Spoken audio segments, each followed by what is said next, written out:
Hi and welcome to the second guide in Abomination Quarter. This guide will be on Grobbulus. As you can see, he's coming on his way down here. Grobbulus has three mechanics that we need to be aware of. First and foremost is mutating injection.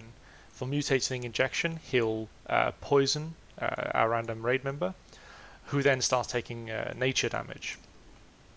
This needs to be cleansed, but it needs to be cleansed in the right position. So, if we have Grobbulus over here on the skull marker, we'll have melee on star, we'll have rest of the raid here on square. Whoever gets injected needs to run back to where triangle is right now and get dispelled there. Now, it's important that you don't dispel anyone until they're in the right position, because whenever you dispel a raid member, they'll leave behind a poison cloud. Now, this poison cloud will be ever growing, so if you drop them on top of the raid or drop them in the middle of the room, you'll run out of space before you can kill Grobbulus in time. So communication is very key for this fight. So we run behind the raid from where we already been, drop a poison cloud. Now the next one who gets the injection will run as close to the poison cloud as possible, get dispelled, run away. Now Grobbulus himself also spawns poison clouds. So every now and so often he'll leave a cloud below him, and the main tank will then kite him around the room. So we'll kite Grobbulus around this outer wall, all the way down here, and then keep going over this way, round that way, until we're running completely out of room. Other than these two poison cloud mechanics, which are basically the same one, you just have mutating injection that also spawns another cloud. He'll also occasionally do slime spray.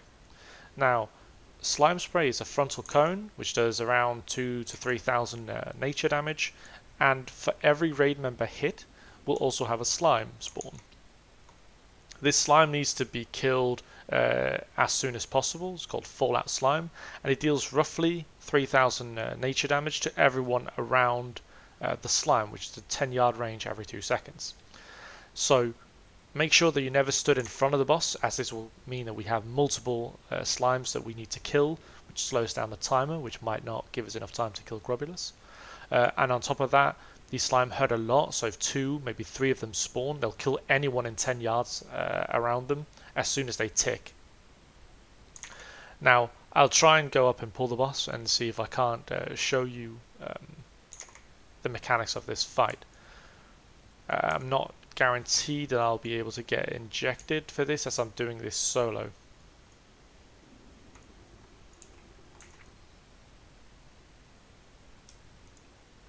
See if I can get my... I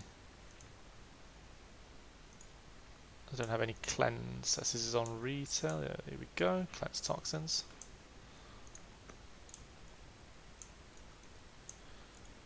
So yeah, so the main mechanic of this is to kite Grobbulus around. It's important that you kite him properly and you drop the poison clouds in the right position as well. Don't just immediately cleanse someone just because you see poison happening. It's important that these things are done correctly. So here we go, slime stream. It's just a nature damage thing. Here we go.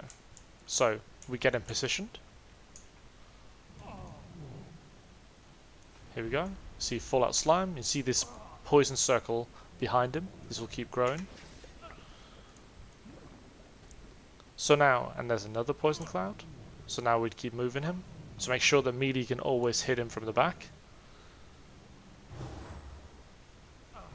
Too high level, so he can't hit me with mutating injection. Then we keep moving.